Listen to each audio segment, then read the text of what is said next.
स्वामी जी, आज के सत्संग की ध्वनि स्वामी जी महाराज जी की है। सत्संग के वचन: गुरु भक्ति न करने पावे, बहुभांति उपाधि लगावे। गुरु ही हमारी माता है, गुरु ही हमारा पिता है और गुरु ही हमारा परमेश्वर है, क्योंकि गुरु के सिवाय मौत के बाद हमारे साथ और कोई नहीं जाता।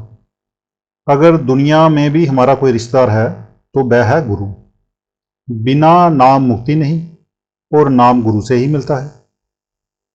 जब हम गुरु के सत्संग में बैठते हैं, जहाँ नाम का सिमरन करते हैं, जहाँ भजन पर बैठकर धुन को सुनते हैं, तो मन कोई ना कोई रुकावट खड़ी कर देता है। जब रात को भजन के लिए जागते हैं तो कहता है कि अभी रात बहुत बाकी है, थोड़ा और सो लो, फिर बैठ जाएंगे। जरा लेटे नहीं कि दिन चढ़ाया। कभी मित्र होए बरमावे, कभी बैरी बन दमकावे। पहले तो मन विषय विकारों, राग रंग की चाटों और इंद्रियों के भोगों के स्वाद चखाता है। जो इनके काबू में आ गया वह तो गया, जो ना फंसा उसके साथ दुश्मनी करके, लड़ाई करके, जहाँ कुछ और करके भजन छुड़वा देगा। एक महात्मा एक दुकान पर खड़े थे।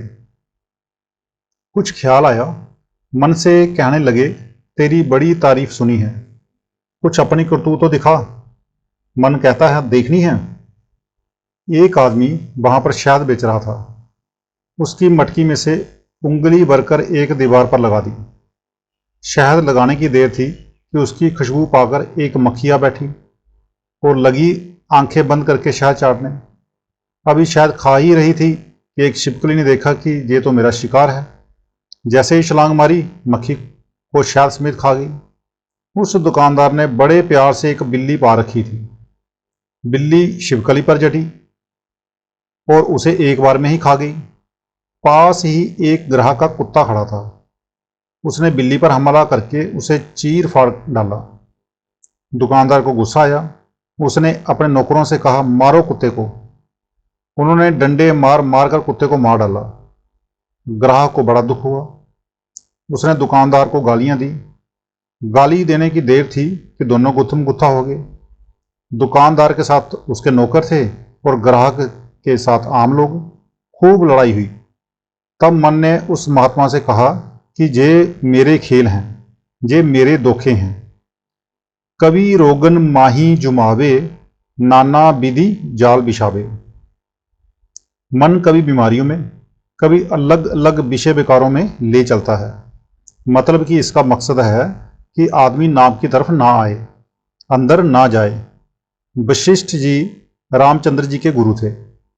वह कहते हैं कि मन की ताकत का अंदाजा महात्मा को होता है। जो मूर्ख हैं उन्हें क्या पता कि मन की क्या ताकत है। और महात्मा क्या कह रहे हैं? वशिष्ठ जी कहते हैं कि हे राम, अगर कोई कहे कि मैंने 2000 मील लंबा और कई हजार फुट ऊंचा हिमालय पहाड़ उठा लिया है, हालांकि ये मानने में नहीं आता, फिर भी हम मान लेते हैं कि शायद परमात्मा ने दुनिया में कोई ऐसा आदमी भेजा हो जिसने कि उठा लिया हो। फिर कहते हैं कि अगर कोई कहे कि मैंने समुद्र को पी लिया है, मानने में तो नहीं आता, मगर मान लेते हैं कि शायद कोई ऐसा आदमी पैदा हो गया हो जिसने कि समुद्र को पी लिया हो। लेकिन अगर कोई कहे कि मैंने मन को वश में कर लिया है, तो कहते हैं कि मैं नहीं मानता। मन ऐसा जबरदस्त है कि बड़े बड़े महात्माओं से भी वश में ना हुआ।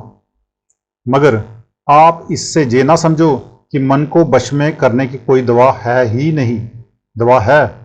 अगर कोई गुरु मिल जाए, वह ऐसे नाम दे दे, ये कमाई करके अंदर जाए, तो आगे तुरिया पद में सतगुरु खड़ा है।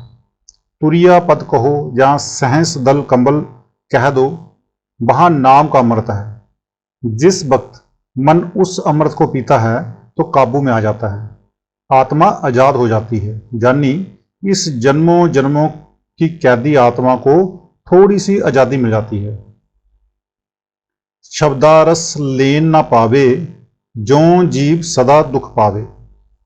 हाय अफसोस, करोड़ों वर्षों तक 84 लाख जोनियों का जेल खाना बोग बोग कर मनुष्य का जन्म मिला, फिर भी मन नाम की तरफ नहीं आने देता, यानी भजन नहीं करने देता। मैं देखता हूँ, इस बाबा जी कह रहे हैं, अक्सर सत्संगी मिलते हैं मगर दुनिया में रहकर शायद ही कोई सुखी हो। एक ना एक दुख तो सबको ही है। यही फरीद साहब कहते हैं, फरीदा मैं जानिया दुख मुझको दुख सुवाई जग, ऊंचे चढ़ के देखिया तां गर गर यह अग। मन ने किसी को सुखी रहने दिया ही नहीं।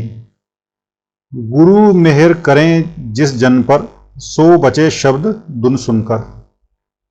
कहते हैं गुरु मेहर करता है, जे मेहर लेते नहीं। वह दोनों हाथ फैलाकर कहता है कि आओ मैं तुम्हें ले जाने को तैयार हूं, मगर ये अंदर नहीं जाते। बेशुमार मिसालें हैं। कबीर साहब कहते हैं, कबीर साचा सतगुरु किया, करे जो सिखा महचूक, अंधे एक ना ला गई, ज्यों बांस बजाई फूक।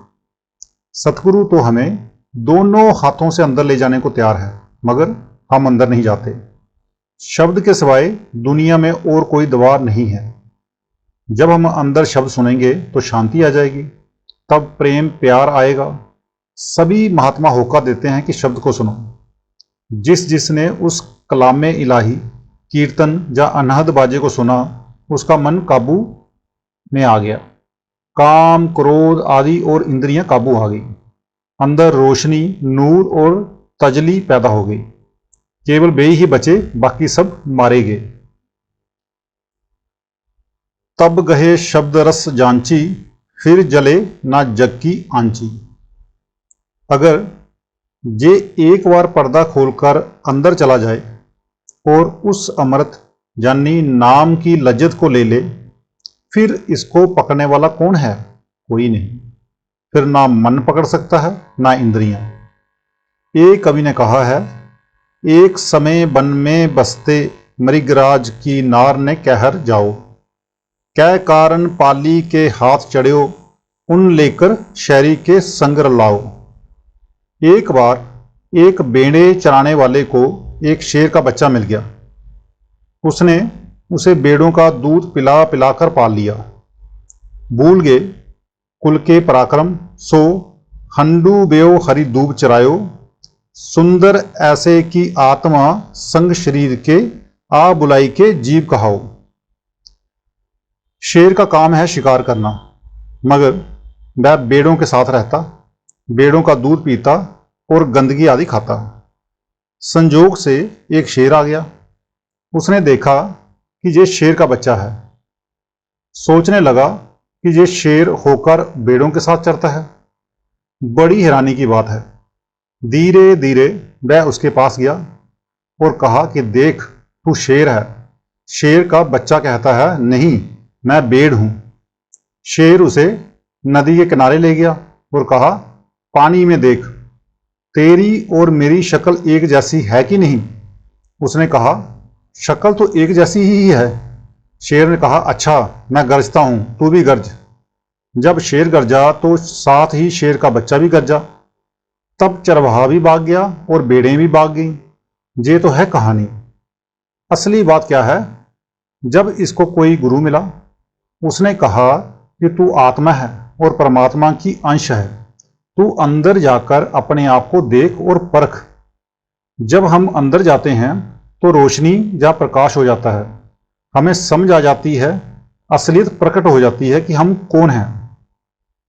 संत जब जब संसार में आए, यही होका देते रहे कि अगर तू जन्म मरण के चक्कर से बचना चाहता है तो क्या कर, तेरे अंदर नाम है। 9 दरवाजे छोड़कर अंदर 10वीं गली खोल। जब तू पर्दा खोलकर ऊपर जाकर अमृत पी लेगा, फिर तू मन के वश में नहीं आएगा, इंद्रियों के वश में नहीं आएगा, कई और भोगों के वश में नहीं आएगा। मन जैसा हमारा और कोई दुश्मन है ही नहीं। लेकिन अगर एक बार मन को वश में कर लें और ये अंदर की लज्जत ले ले, तो इसके जैसा वफादार नौकर भी और कोई नहीं। जिस तरह आत्मा सतपुरुष से बिछड़ी हुई है, इसी तरह मन भी ब्रह्मा से बिछड़ा हुआ है। ये ब्रह्मा का अंश है, कोई छोटी चीज नहीं। अगर इसे पता लग जाए तो ये कहेगा कि मैं ब्रह्मा का कमांडर हूं। जब दोनों अंदर गए तो मन, क्योंकि ब्रह्मा का अंश था, वह ब्रह्मा में ही रह गया। आत्मा आगे चली गई, पर्दा खुल गया। फिर कौन जन्म ले और कौन मरे, तब इस देश में आने की कोई जरूरत नहीं। तो आज का सत्संग इतना ही। मिलते हैं कल के सत्संग में। राधा स्वामी जी।